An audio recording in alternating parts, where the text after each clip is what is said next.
Welcome to Bespoke Diaries. Today's article is on Laughing and Crying at the Same Time by Rabbi Yisroel Roll, Director, Motivational Speaker, Author, Israel, USA.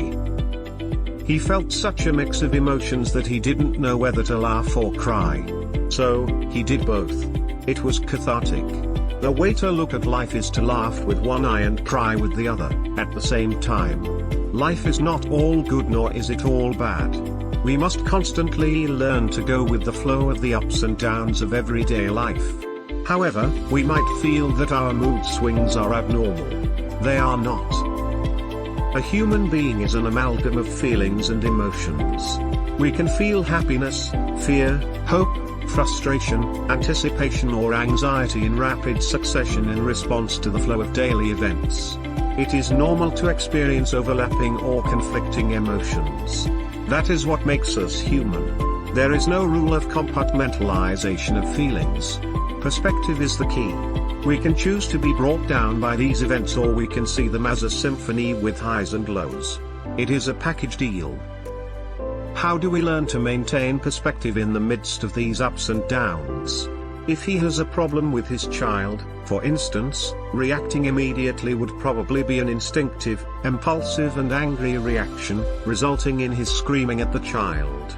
However, how educationally instructive would that be for the child? How will it teach the child to react to his own frustrating situations? How will it reflect on my own personal growth, i.e., self-control?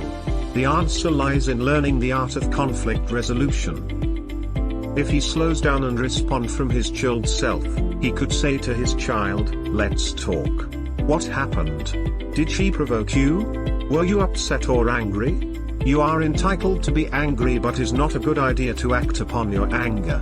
You can tell your sister, 'I am angry with you and I would like to hit you,' but you cannot raise your hand against her. Use your words." This way the child will learn to resolve conflict by reflecting on her own emotions instead of blaming or lashing out. This slow down and reflect approach can be applied when challenges present themselves in marriage, the workplace and parenting. If we take our time before we react, we will learn to stay with the situation, while at the same time psychologically disconnect from the situation. This will enable us to put the situation in perspective and to see the big picture. This approach is called CBT, Cognitive Behavioral Therapy, which holds that the way we feel about something and how we experience it depends largely on our attitude towards it. The same event will be experienced in extremely different ways by different people.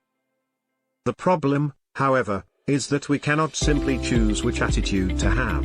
We have a pattern of attitudes which we have learned since childhood, which may not be the most desirable or effective way to deal with certain situations. When faced with a certain challenge, we may go into autopilot and react the way our parents taught us to react, or how we learned to react and cope in our formative years. The secret is to try to erase the tape of old attitudes by first becoming aware of the way we usually react to certain situations.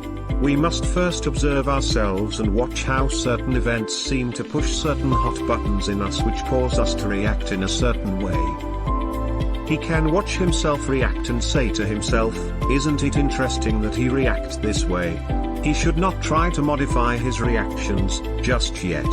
Once he get a handle on himself and become aware of his patterns, then slowly, as he monitor his reactions, he will be able to unlearn old attitudes and insert more effective reactions into his repertoire. The second thing he can do is ask himself, what is expected from him here? How can he become a better, more understanding, compassionate, empathic, wise person through this event or experience? Thus, each event will not incapacitate me or cause an impulsive reaction. Rather, it will lead to a moment of introspection and then personal growth. Cognitive behavioral therapy is built into the fabric of the universe.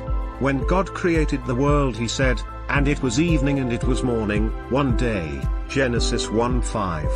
The mystical meaning of this verse is that evening signifies darkness, difficulty, ordeal and crisis.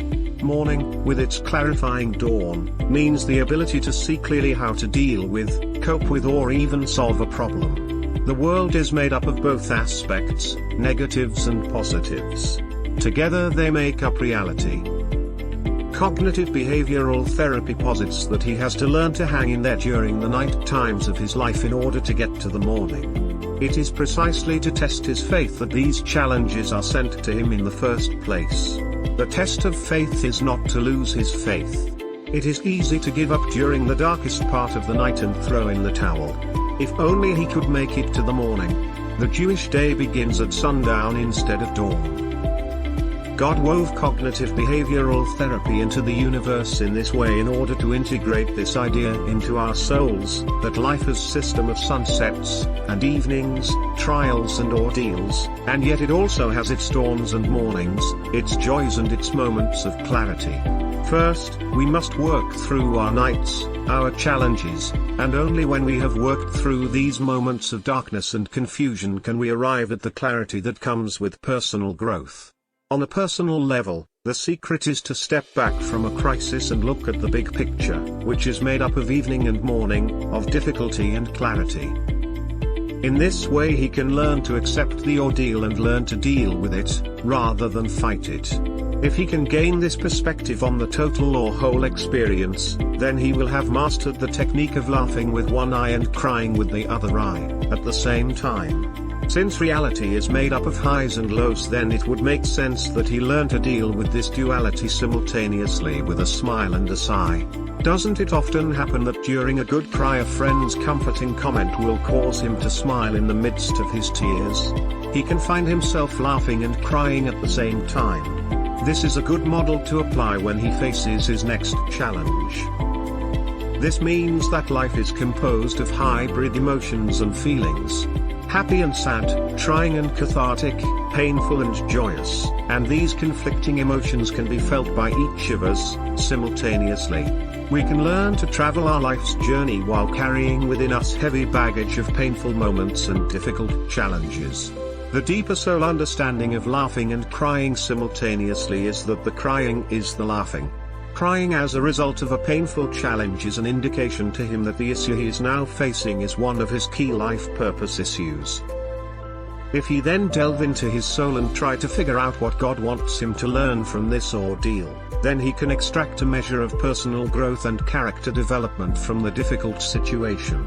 Thus, the crying and laughing together comprise a spiritual laughter which comes from an inner realization that he has learned an important life lesson from, and through the ordeal. Working through the situation was necessary for him to move up a level in the growth of his personality. This growth leads to true inner happiness, since personality growth and character development is the main purpose in life. Thank you for your time. Don't forget to like, subscribe and share. Do leave your thoughts in the comments section below. For similar type of article, please reach us at contact@thebespokediaries.com, or you can visit our website www.thebespokediaries.com.